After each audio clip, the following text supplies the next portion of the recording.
एक मुनफरिद चिड़िया की कहानी। एक दिन एक छोटी सी चिड़िया अपने घोंसले में आराम कर रही थी। बाहर मौसम बहुत खराब था।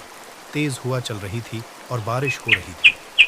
चिड़िया ने सोचा कि ये वक्त घोंसले से बाहर निकलने का नहीं है। लेकिन अचानक उसने नीचे जमीन पर एक जख्मी चिड़िया को देखा जो सर्दी से कांप रही थी। चिड़िया ने अपनी बहादुरी का मुजाहिरा करते हुए सोचा कि उसे कुछ करना चाहिए। उसने अपने पर फैलाए और घोंसले से बाहर निकलकर जख्मी चिड़िया के पास पहुंची।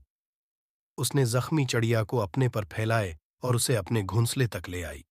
चिड़िया ने जख्मी चिड़िया को गर्म रखने के लिए अपने परों के नीचे छिपा लिया और उसे खाना दिया। कुछ दिनों बाद जख्मी चिड़िया सेहतियाब हो गई और उड़ने के काबिल हो गई। उसने चिड़िया का शुक्रिया अदा किया और कहा कि उसने उसकी जिंदगी बचाई है। अखलाक।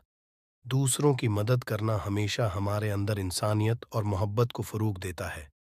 एक छोटा सा नेक अमल किसी की जिंदगी बदल सकता है।